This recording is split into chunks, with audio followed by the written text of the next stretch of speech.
morning. Ah, good. It's amazing. I say good morning and the music stops. I want that at home. Welcome to our session this morning on the evolution of consciousness. I think we're all here probably for similar reasons. There's a kind of, and I'm sure we've all picked it up this week in Davos, this kind of free-floating anxiety about, if AI is going to be the answer to everything, machine learning is going to outthink us, robots, what's to become of us human beings? What is work going to look like? Is there a place in the world that we've created? Have we sown the seeds of our own destruction, I guess, is the question at the core of this. And we're going to talk about consciousness, human consciousness, the nature of it and how it evolves. Does it evolve? With me today, I'm Amy Bernstein, I'm the editor of Harvard Business Review. But with me today are, and I'm doing this because I don't want to miss the proper titles and affiliations. All the way to my left is Jodi Halpern, who is a professor of bioethics and medical humanities at Berkeley. Next to her is Yuval Harari, professor of history at the Hebrew University of Jerusalem. And closest to me is Dennett, who is a professor of philosophy at Tufts. Welcome. Great to be here with you. So I am going to quote something to you that I read in an article from Wired, which kind of gave me nightmares. It said, countless numbers of intelligences are being built and programmed. They are not only going to get smarter and more pervasive, they're going to be better than us, and they'll never be just like us. That was a Freudian slip that I couldn't get that one out. So, Dan, I'm going to start with you. Here's a little question. What is consciousness? Oh, that's an easy one. Thank you, Amy. Let's land that. You want the 10-second answer or the 10-hour answer? Well, actually, so let me help focus that. I was only half kidding. That's a Davos joke, I guess. Yeah. How far has science gotten us to understanding the basics of consciousness, what consciousness is at its heart? And talk about that. Well, actually, I'll save that question for you, Jodi. Go ahead, Dan. It's making great progress. I think in my career, there was a period when it was considered off limits to talk about it, for scientists to talk about it. But that's changed in the last 25 years, and now there's a regular gold rush on.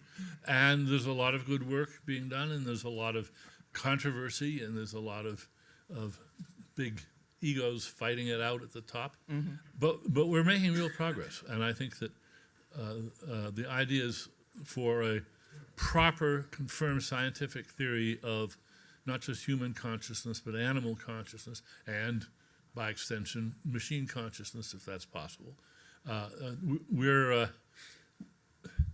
Stay tuned. It's things are happening very fast. Well, can you bring it into semi-focus for us? What consciousness there are many different meanings. There's just plain sentient, and even plants are sentient. Mm-hmm. So, but they're not conscious in any sensible sense.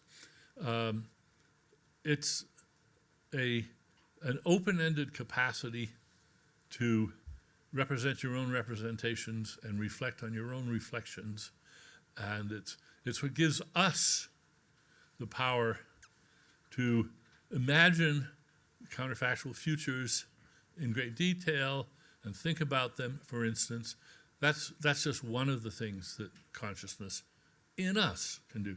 That very fact of imagining non-existent states of affairs, distant in time and space, for instance, we have no reason to believe that any other species is capable of that. Mm-hmm. That really is that might prove to be wrong, but yes, and it might prove that some moon somewhere is made of green cheese, but I don't think it's very likely.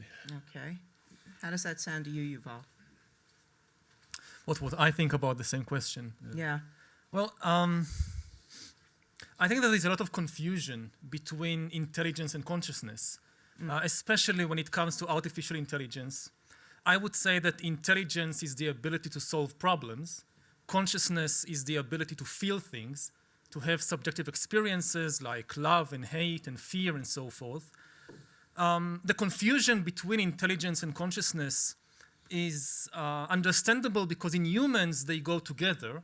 We solve most problems through feelings, but in computers they could be completely separated. So we might have super intelligence without any consciousness whatsoever. I agree. Jodi, do you agree? I do. And what about when we sort of connect this to empathy, which is really your field? Do you think that we're getting any closer to understanding that? Yeah, I think, by the way, one of the great things about AI, thank you. One of the great things about AI is not our increased understanding of it. I mean, that's great. A lot of you work in that area, but it's causing us to be much more precise in our questions about ourselves, which I think is great. And what I think is that I'm a psychiatrist, philosopher of emotions, ethicist, so I have to say part of what I think people are really worried about is neither consciousness or intelligence, but the self. And what is the self? And will we be able to become? Will that be replaced? So how do you differentiate among those? Well, I think that the way that Yuval just defined consciousness, which is different than Daniel's definition of consciousness, is closer to my definition of the self.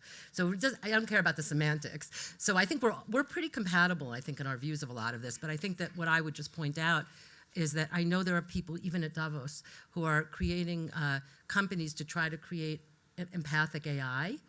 And I really agree with Daniel that that's a big mistake, that we really should be using AI as a tool, not as a companion. And I can talk forever about why I think that's the case, but I'll just give you a quick two things. So I'm a teacher. I'm a Berkeley professor, and I've been teaching doctoral students in the sciences, ethics for a long time. So for 20 years, I've asked the same question the first day I meet with the doctoral students, who are very good scientists. And I say, if you could have a little electrode planted, by the way, 20 years ago, I didn't know we'd be able to do this. It was a thought experiment. I said, if you could have a little electrode planted in your brain that would make your crucial life, they're at a stage of life where they're making very important existential decisions, who to marry, whether to have children, what careers to do. And I said to them, if your electrode would make the right decisions for you, and you would have a happy outcome, a better life, would you do it? And I just did this, 4 days ago, again, with my new course at Berkeley. I've done this every year. And every year, every single person says no. And I think that's incredibly interesting. And so there's two ways of thinking about ethics. And one is outcomes-based, only utilitarianism, consequentialism. And another way of thinking about what we as selves and persons care about goes beyond just happiness maximize as an outcome, but the kind of processes we live our life through. Are we autonomous? Are we agents? And I would say even more than autonomy and agency, what is our relationality? How do we relate to others, and how do we encounter others and make decisions and be with others? And I have to say one thing that's very shocking. This year, learning more and more about where AI is at, I actually think my students are wrong. I think I'd say yes to the electrode, because and this is where I'm on the same page, I think that with not today, not the AI of today, but if there is an AI, this is not AI that would do empathy. I think that there is an AI that could make good decisions for Jodi. This is more about agency and autonomy. I think if it knew everything about, everything I've ever been through and how the world is changing and everything about my physiology and you can tell, basically what you asked me what empathy is, and my whole career is saying what I think it is and what keeps changing. But the main thing is there's two parts of it. And one part of it is being able to really sort of micro-recognize other people's internal worlds. And I am now convinced with the two of you that AI could in principle do that. But the other part of it, I'm a psychotherapist as well, so what makes empathy transformative in psychotherapy? One part of it is that the therapist recognizes what you're going through in ways you may not even recognize. And I think we do have, by the way, Stanford had a whole weekend on this that I worked with them. There is AI psychotherapy now already. And it's like a smart journal. And I'm not against that with people that are not demented or not children and can really understand that this is just a smart journal that can tell them their reactions. But the other part of really transformative psychotherapy is the co-vulnerability, that it's actually another human who is subjectively experiencing the gravity of what you've been through, and in a being with experience, accompanying you. Actually, we have Mathieu Ricard here who knows about this. And that is really, in a scientific level, a lot of what my whole career has been showing, the value of that. And I'm not going to even say whether AI could ever do that or not, because it would have to be sentient in all these ways. But what I'm saying is we don't want it to. We want to do what humans are good at, and that's what humans can do. And when we lose all the jobs we're going to lose because of AI doing mechanical things, I want AI doing the caregiving, the elder care, the child thing. I don't want AI doing that. I want us to be doing the humanizing thing.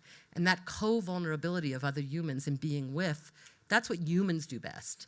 And I've talked a long time, but I'll just say something really provocative. In one of our articles related to this, I think we're good at it because we're not logical.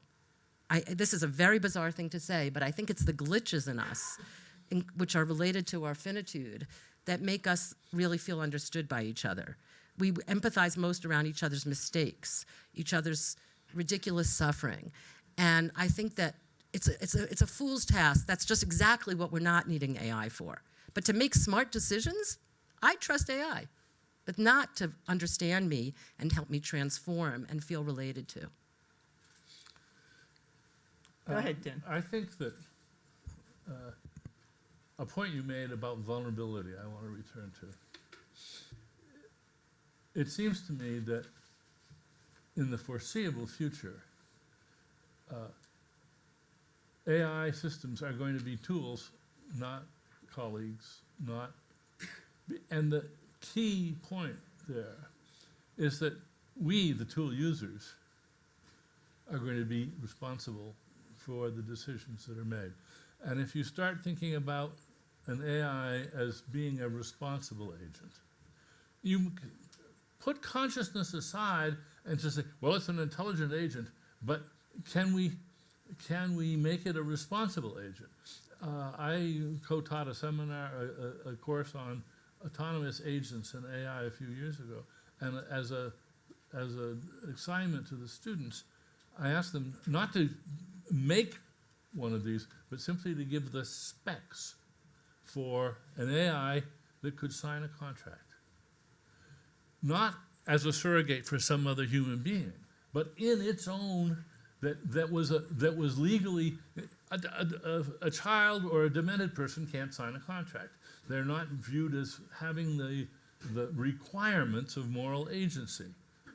And you ask yourself, what would an AI be that had the requirements for moral agency? And the point that they gradually all groped to was, it has to be vulnerable like us. It has to have skin in the game. And right now, AIs are unlike us in a very fundamental way. You can reboot them, you can copy them, you can put them to sleep for 1,000 years and wake them up. They are sort of immortal. And making them so that they have to face their finitude of life the way we do is a tall order. I don't think it's impossible, but I think that nobody in AI is working on that or thinking about that. And in the meantime, they are engaging in a lot of false advertising, which one of my all-time heroes is Alan Turing. I'm right up there with Darwin. And Turing was a brilliant man.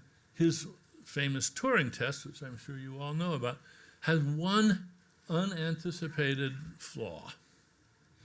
By setting up this litmus test for intelligence as an opportunity for the computer to deceive a human judge about its humanity, it put a premium on deception, a premium on seeming human that is still being followed in the industry. And everything from Siri on down and up, they have these Disneyfied humanoid interfaces, and those are pernicious because, I mean, one thing that my sort of whole career is based on is the idea of the intentional stance, where you take something complicated and you make sense of it by considering it as a rational agent with beliefs and desires. And when we do that, we always are over charitable. We always imagine more comprehension, more understanding, more rationality than is actually there. And rather than fostering that by having these oh so cute and friendly interfaces, it should be like the pharmaceutical companies. They should have to remind every user of all the known glitches and incomprehensions in the areas that the system was absolutely clueless about. And of course that would run on for pages and pages and pages, so we'd have to find some substitute for that. So until we're ready to have AIs that you would be comfortable and rational making a promise with or signing a contract with, then we've got to remember we're the ones, the buck stops with us. Whatever advisor, we may have a very intelligent advisor, but when it comes to acting on that advice, we shouldn't duck responsibility. And as long as we maintain our own moral responsibility for the decisions we make aided by AI, I think that's a key to keeping us in the driver's seat. Do you agree, Yuval? Well, I'll take the AI's position, and I'll point out that humans are not very good in decision making, especially in the fields of ethics. And the problem today is not so much that we lack values, is that we lack understanding of cause and effect. In order to be really responsible, it's not enough to have values and responsibility. You need to really understand the chain of causes and effects. Now, our moral sense evolved when we were hunter-gatherers, and it was relatively easy to see the chains of causes and effects in the world. Where did my food come from? Oh, I hunted it myself. Where did my shirt come from? Either I made it or my family or friends made it. But today, even the simplest question, where did this come from? I don't know. It will take me, I guess, a year at least to find out who made this and under what conditions, and was it just or not just. The world is just too complicated. In many areas, not in all areas, but in many areas it's just too complicated. And when we speak, for example, about contracts, so I sign contracts almost every day. Like I have this new application, and I switch it on, and immediately a contract appear. And like pages and pages of legalese. Me and I guess almost everybody else, we never read a word. I mean, we just click, I agree, and that's it. Right. Now, is this responsibility? I'm not sure. I think one of the issues, and this comes back to the issue of self, is that over history, we've built up this view of life as a drama of decision-making. What is human life? It's a drama of decision-making. And you look at art, so any Hollywood comedy, any Jane Austen novel, any Shakespeare play, it boils down to this great moment of making a decision.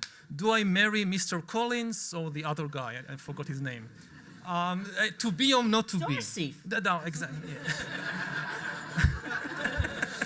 Do I kill King Duncan? Do I listen to my wicked wife and kill King Duncan or not? And the same with religion. I mean, the big drama of decision-making, I will be fried in hell for eternity if I make the wrong decision. And it's the same with modern ideologies, that democracy is all about the voter making the big decisions. And in the economy, we have the customer is always right. What is the customer's choice? So everything comes back to this moment of decision. And this is why AI is so frightening. I mean, if we shift the authority to make decisions to the AI votes, the AI chooses, then what does it leave us with? And maybe the mistake was in framing life as a drama of decision-making. Maybe this is not what human life is about. Maybe it was a necessary part of human life for thousands of years, but it's not really what human life should be about. Jodi? Yeah, I love this discussion, by the way. We've never all been together either. And I actually think there's a deep, I mean, I hope it's fun for you guys because sometimes it's more fun if we're fighting. But I mean, I feel like you guys are writing next sentences in my head. I love this discussion and I want to try to synthesize it. So, and this goes to what I think you started and, well, I think that what we really need maybe at Davos and other places to have much deeper thinking about ethics and this notion of responsibility. And we need to make progress in that notion. But basically, let me suggest to you that we too often think that the responsibility is what the cause of something is what's responsible for it. But that's not necessarily true. That's where Dan was getting us started. Role responsibility can be independent of causality. So what do I mean by that? I mean, my example is a paper I wrote on bullying. If little kids bully each other and cause tremendous problems, because that causes long-term health and mental health problems, the little kid can't be responsible because they didn't have autonomy. But the school is responsible and the parent and the school system they're the party that requires the kid to be in school, be exposed to the other kids in the first place, and has to really help each child have a right to an open future, et cetera, et cetera. But the responsibility lies in the role of being the parent, the school, et cetera. And I understand the point of who created the jacket in the first place. So I'm not saying this neatly tidies up every small question, but I think that I love Dan's point that our vulnerability and our responsibility are connected. That's where I'm going as well with my work. But the point is, we can't, so I've written about how bad, I did a whole 3-year project on how bad humans are at decision making. That's why I disagree with my students. I want that electrode advisor. But no matter what, even if it let it work where it did the decision, even if it causally overrode me, I still would be morally responsible because of my role responsibility to myself. And I want to say one last thing. I also agree, though, with Yuval's point that the focus on decision-making and ethics and what we are as persons has been really misplaced. Yeah. Because our roles play out in how we empathize and relate to each other every day and what we do and what we create and don't together, not in these just very dramatic decisions. Yeah. One of the things we have to realize is that our current views, which may be out of date, maybe on the way out, maybe on the point of extinction. Our current views about responsibility and decision-making are held in place by a dynamic feedback system. We educate our children to become moral agents. We try to give them a sense of taking pride in being responsible for the decisions they make. That's part of a moral education. So if we're talking about overthrowing that, we're talking about a truly revolutionary, really a sort of an extinction event. It would be the extinction of persons as responsible agents, which is pretty serious. A question along those lines that I have for Yuval is, okay, so you've got this super duper AI of the future that's got this wonderful ability to predict cause and effect. And it also, of course, has to have some set of values in order to say why one outcome is better than another. Mm-hmm. I think there's already problems there. Let me give you an aside. 3 Mile Island, how many years ago did that happen? 30, something like that? If you're a consequentialist, was that a good thing to happen or a bad thing to happen? If you'd been the engineer who could have pushed the button to prevent 3 Mile Island from happening, knowing subsequent history, would you not push the button or would you push the button? The idea that we can be consequentialists, the big flaw in that, I think, is that consequentialism works great in games like chess, where there's an endpoint, and you can work back from that and figure out whether this was a good move or a bad move. But in life, there are no endpoints. And that means that the whole idea of totaling up the good against the bad is a fool's errand. You can't do it. You simply can't do it, and neither can any AI. But I'm going to suppose for a moment that an AI could, and it did its calculation, and it said to Yuval, after due consideration, here is the morally best thing to happen. The human race extinguishes itself. So you say, gotcha, that's what we're going to do. Right? No, I'm not sure I'm following the relevance to the kind of argument that we are having here. I mean, it doesn't matter what kind of, you can start with any set of values.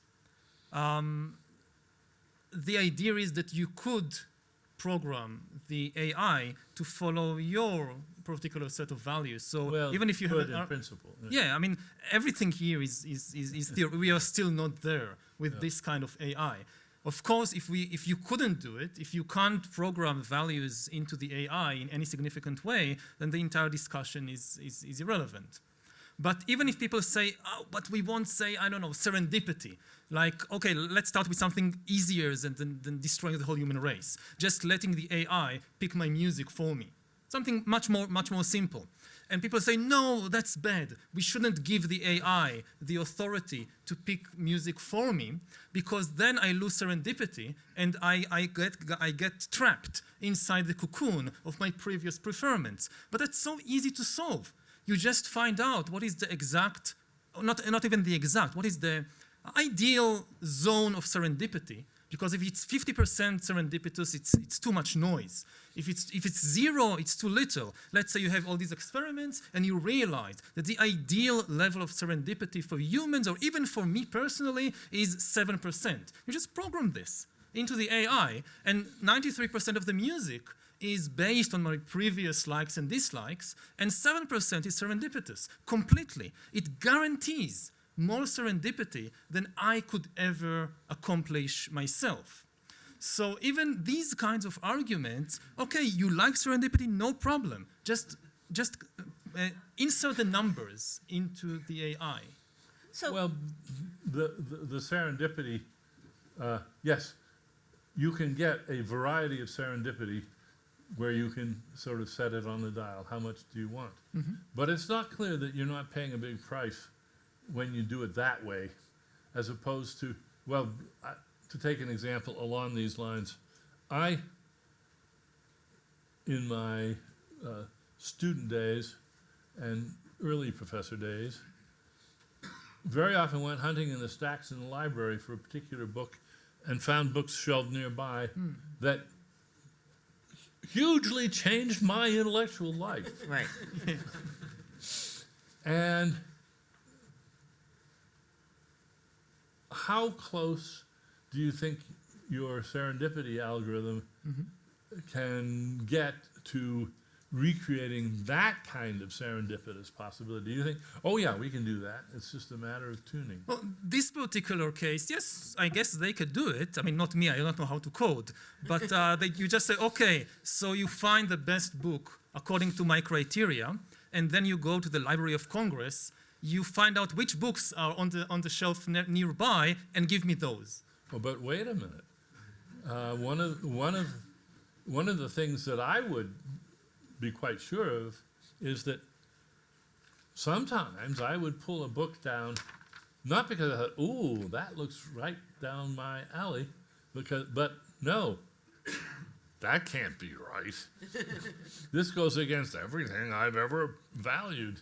And then open it up and been challenged, and that's not going to appear on my short list in your serendipity algorithm, because it's too closely tuned to my existing sets of preferences. This is the possibility of a revolutionary change in my preferences, and one can say, well, we'll just leave that to chance. We'll put in some super serendipity. Yeah, you can do that, but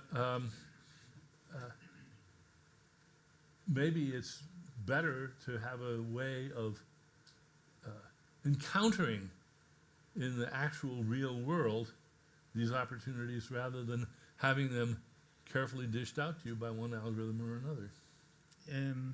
Yeah, in principle, yes, but I think that all these kinds of discussions about the problems and limitations of AI, I think in many cases the AI is tested against an impossible yardstick of perfection, whereas it should be tested against the fallible yardstick of human beings. It's like the discussion about self-driving cars, that people come up with all these scenarios of what could go wrong with self-driving cars. And it's certainly true. A lot of things not only can, but will go wrong with self-driving cars. They will kill a lot of people.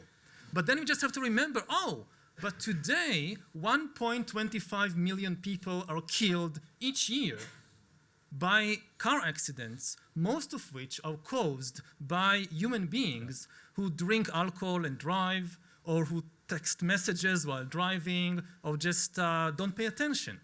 So even if self-driving cars kill 100,000 people every year, that's still far, far better than the situation today with human beings. So, and I think that this is what we need to the same kind of more realistic approach should be adopted when we consider the benefits and limitations of AI, also in fields like choosing music or choosing friends and even spouses. How about choosing medical diagnoses and treatment? The advances in AI and medicine are truly impressive, and they're getting better and better. And I think this is, in general, a wonderful thing. I don't think people are doing a very good job of accounting for the downside. Today, still, the life of a physician is one of the most attractive, exciting, glorious, reward-filled, gratifying lives on the planet. That's going to change. The physician in the very near future is going to be more like the doorman in an expensive apartment building. Great bedside manner, very good at pushing a few buttons, and very good at explaining to you what the machine says. Is that the life you want for your children? Well, I want to see if Jodi agrees with that. You managed to come up with something to disagree with me about. Okay, good. He's a hero of mine. I think, first of all, I want to say, I'm just too much of an ethics teacher. I feel like I have to make the audience realize what happened in these transitions.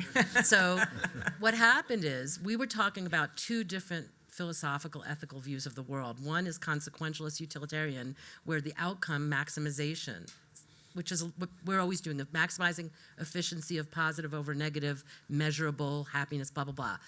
And the autonomous vehicle points that you just made are about that. We will be better off with autonomous vehicles. So the other point that Dan was making about the library was that even if it somehow had the right serendipity to give him some kind of happiness outcome of books, the experience of being involved in his own transformation from this other ethical system of selves and persons, and having, which goes with more responsibility as well, which is this other ethical, it's called deontology, the study of duties, but we think of it as the study of rights, human rights, individual rights, but that the processes of life, not deceiving each other, caring for each other, these things matter independent of consequences, or not just because of consequences. That's another thing. We want to have our own vulnerable, frail lives, make our own mistakes, love the people we love, because that's human. That's being human, not just maximizing an outcome. That's what the logical shift that we made in a sneaky way. So you know that. So then the question is, what does being a doctor have to do with that? So I still think, first of all, I'm a psychiatrist. So not only is AI already better at reading X-rays, and in the national health system in the UK, better at deciding when you need dialysis. So that's a decision, but it's actually, to my incredible astonishment, already better at predicting suicide, which has been the biggest problem in psychiatry. There's been no way to predict when a person who feels suicidal, has suicidal intent or ideation is actually going to complete a suicide. Biggest problem in psychiatry. AI is not perfect at all. It's like the car thing. I don't know if it's as good as cars yet. I doubt it's as good as cars, but it could get that good. But the point is, that's amazing, right? That's such an existentially interesting thing that AI is already good at. And like I said, I'm already different than my students. I'll let AI advise my decisions. I'm certainly going to want it to decide people's cancer treatments and their psychiatric hospitalizations and all of that. as long as it's better than we are, because that's where you're looking for a good outcome. But are you going You're to be a highly educated doorman? No, okay, thanks, Amy. But the point is, consequentialism outcomes tell me when people come to a doctor, my whole career is showing that they care about your humanity, but let me tell you, they care about their outcome. You want to get well. You'll pick the surgeon with the terrible personality. There are surgeons with great ones, but you'll pick the one with the terrible personality if you're going to get a better result. So let AI do all the result things it can do. I gave 2 talks on this yesterday here. Most of what people need in healthcare, unfortunately, or not, most is the wrong word because of public health, but a lot of what people need is dealing with things that aren't going very well. A lot of what they need is someone to help them change behaviors that are hard to change. All of that is a very subtle process that I've spent my entire career on. So I don't think it's like being a doorman. I think it's what all of psychiatry is about. And it has to do with this commingling. I've written a book about this, but it's a commingling of left and right brain capacities to recognize what's at stake for someone with that shared vulnerability. And that's genuinely transformative for people. That genuinely is healing for people. So I think that we'll need more people that might be that doctors become more like really good therapists if they want to be doctors. They need to be able to deal with death and dying.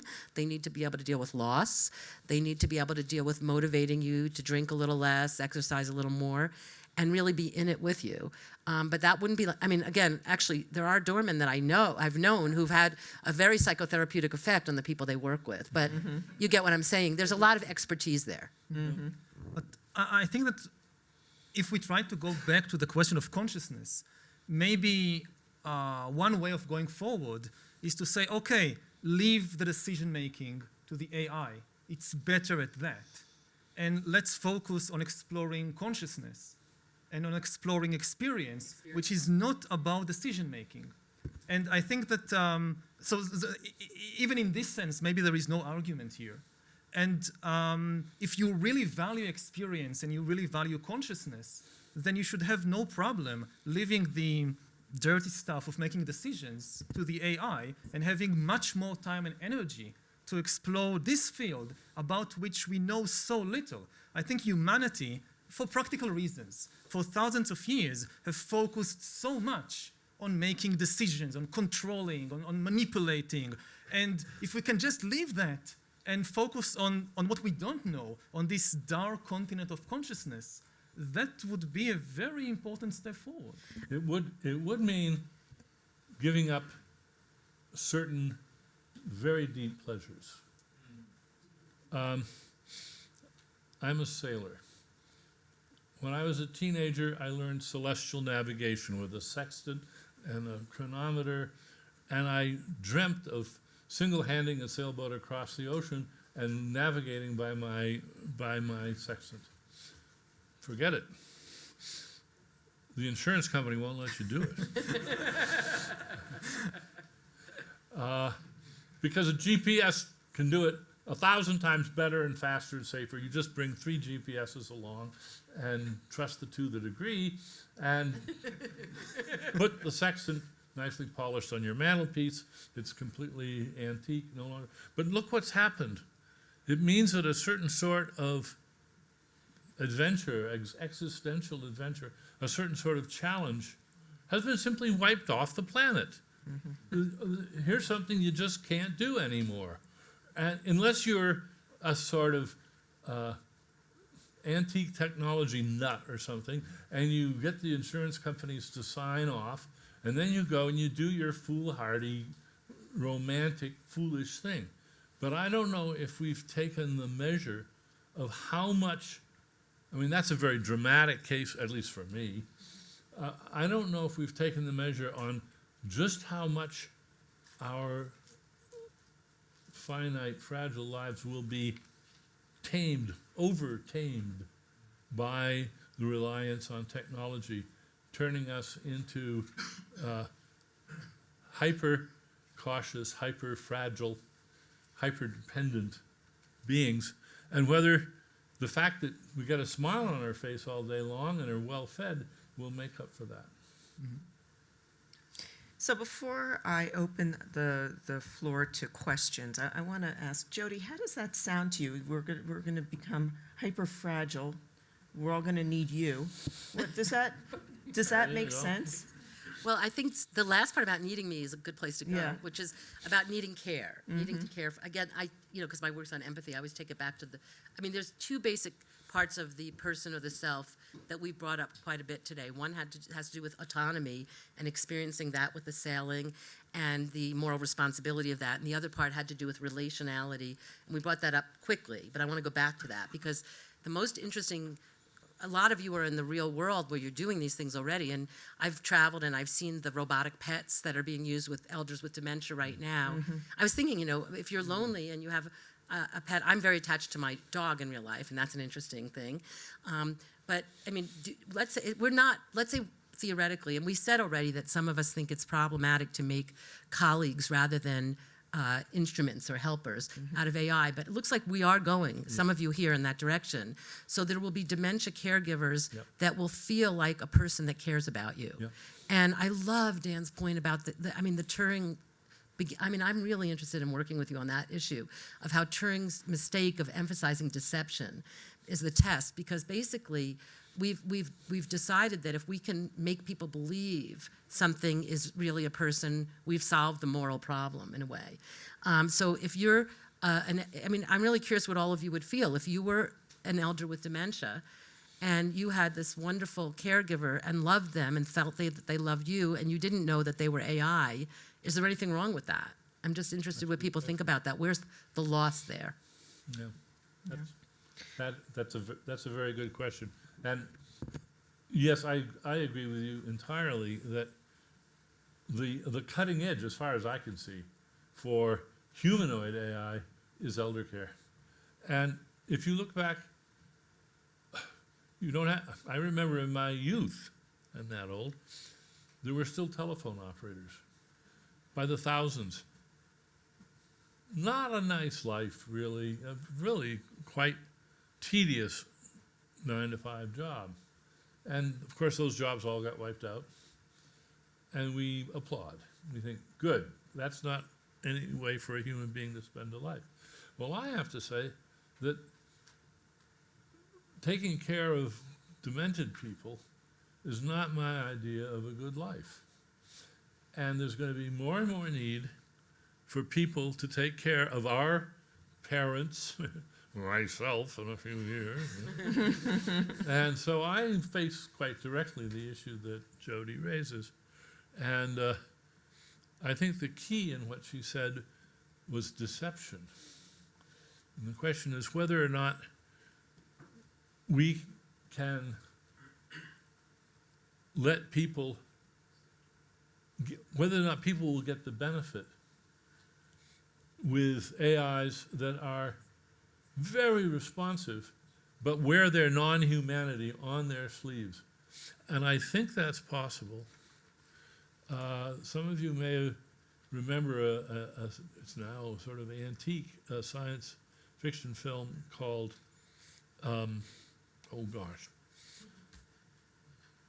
Short Circuit, which had the most amazing robot. Looked sort of like a praying mantis. Didn't really have a face. It had cameras and it had these sort of flappers that were sort of like eyebrows. I think the designers of that robot went out of their way to make this as non-humanoid as you can imagine. But they also did a brilliant job of making you care and making it seem like a friend, like somebody that you would want to befriend and worry about its future. So I think it's possible. For me, I think I would just like 3 robots to play bridge with until I couldn't do that anymore. So on that note, if you have a question, please raise your hand, and Robert at the back of the room will run over with the microphone, and please do wait for him. So who has questions for our panel? Yes, I see someone right in the second row there.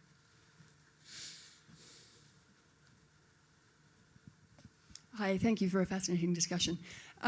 We're talking really about how regulate, but how we think about our relationship with AI. And we're kind of edging towards the idea that society may have a view, or we're trying to inform society's view on that. But my question is that this is all taking place at a time when we are peculiarly fragmented as societies, and technology itself is pushing that fragmentation in different ways. We also have different cultural understandings around this. So a lot of the discussion around regulation of AI in the West is about, well, the Chinese are going ahead and they have so much data and they're doing so much that if you stop us in any way, we're going to lose the battle. And it's a kind of arms race in this, which I think is a difficult argument too. So I just wondered if you can think of any optimistic, threads of thought that can address those two issues. Any optimism here?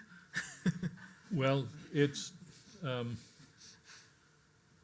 tempting to think that the good old marketplace will take care of a lot of this, and that a lot of the brave ventures, most of them, are going to be discarded, dismissed, ignored by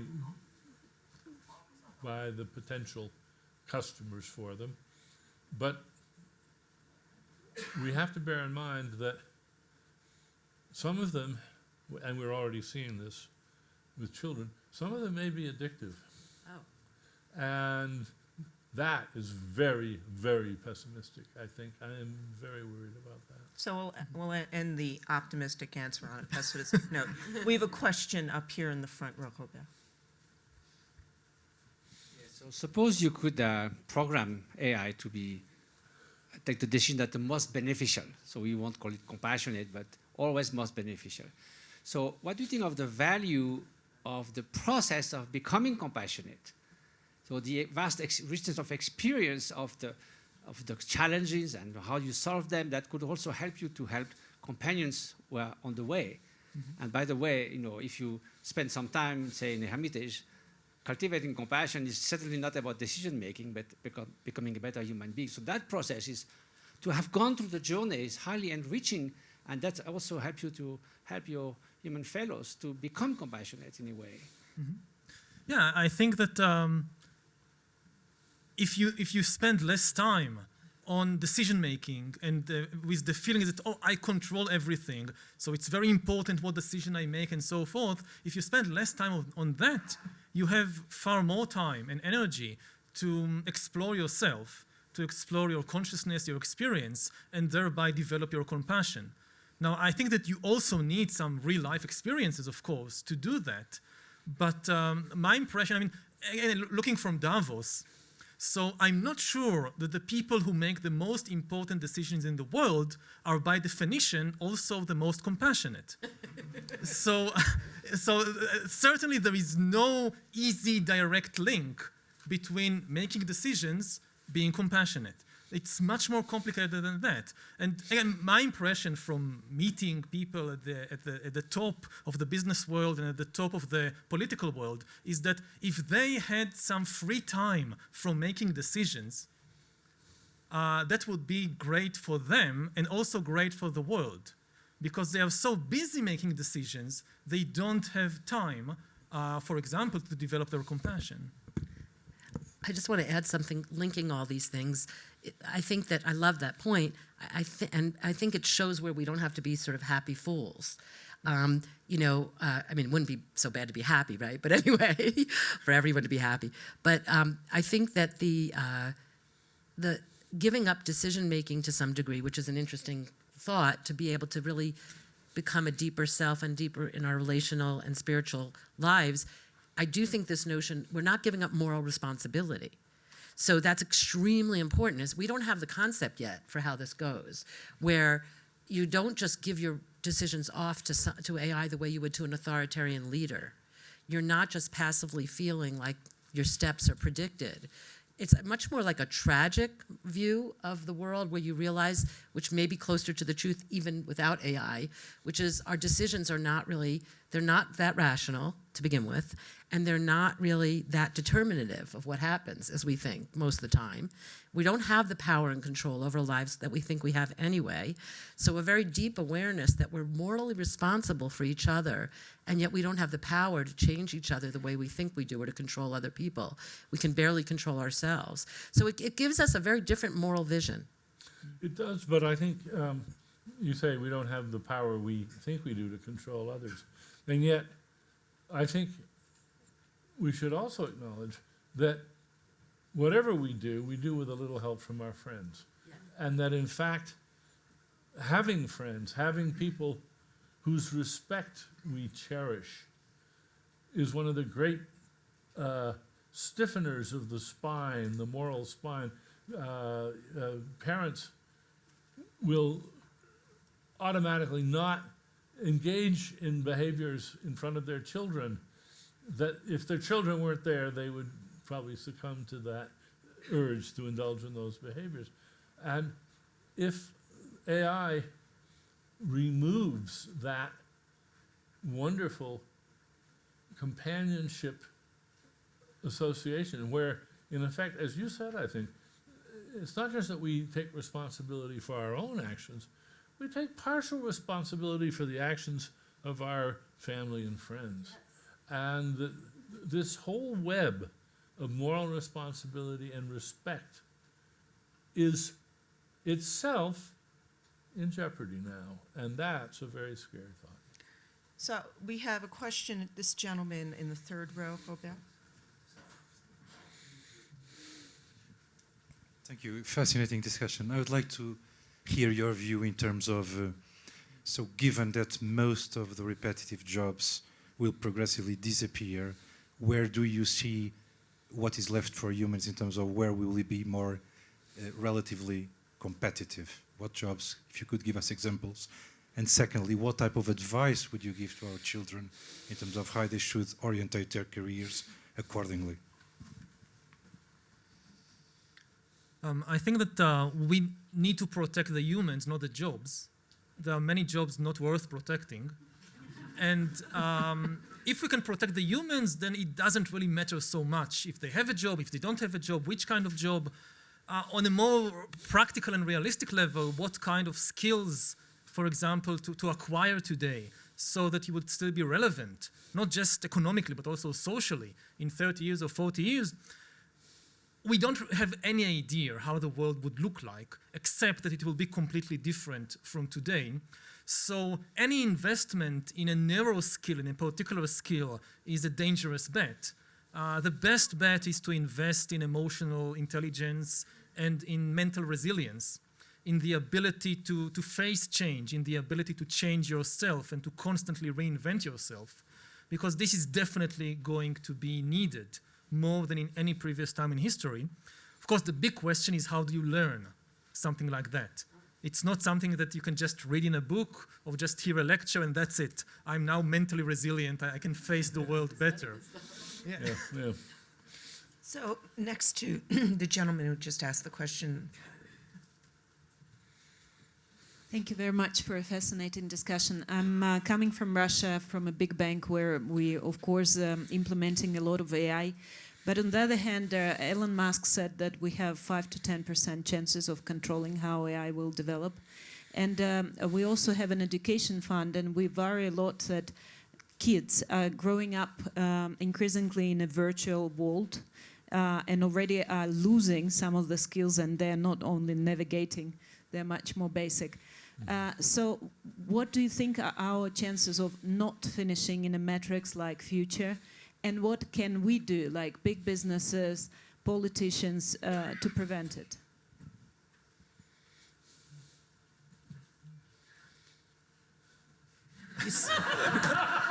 You stumped them. Well, one thing I can say is that we are already in a kind of matrix anyway. We have been for thousands of years. It's so it's not a completely new situation. And what can businesses and politicians do? I think the first step, and that goes back to the first question that was asked here, any solution will have to be on a global level because of the danger of the race to the bottom. that no country and no business would like to stay behind. If, for example, to take a simple case, it's still complicated, but relatively simple in moral terms, developing autonomous weapon systems is a terrible idea for many reasons. But we are seeing now an arms race all over the world to develop autonomous weapon systems. And even though it's very clear, I think, the ethical debate on that it's a very bad idea, it's still very, very difficult to stop it. Because even if one country, Russia or the US, whatever, says, okay, it's a bad idea, we are not going to do it, then they look across the border and they see that the Europeans or the Chinese or somebody is doing it, and they say, we are not fools, we don't want to stay behind. So even though we know that it's bad, which means we are moral, and it's important that the moral people will be the most powerful, so we must develop it, because we will be more responsible in using it. So let's develop it. And this is the logic of the race to the bottom. And the only way to effectively prevent the development of autonomous weapon systems is by global cooperation. And this is like a no-brainer, but the world is, at least in the last few years, going in exactly the opposite direction.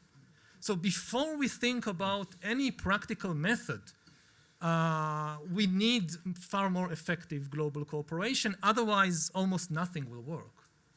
So let's take one more question down front here. Robert?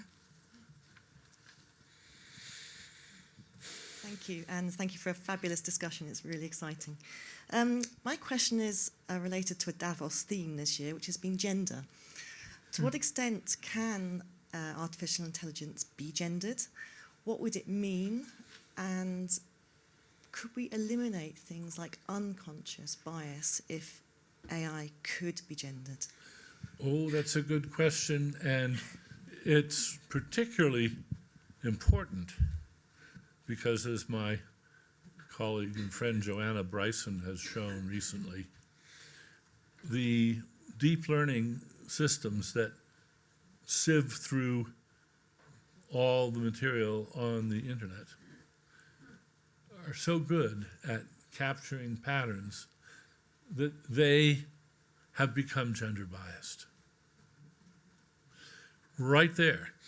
Since they're parasitic on the communications of human beings, they have already, this has been discovered. She proves that this is a real feature and a very serious one. I can say two things about this issue. First of all, there is a real problem of AI becoming gender biased. The bright side is that, at least in theory, it should be easier to eliminate this in AI than in humans, because AI doesn't have a subconscious.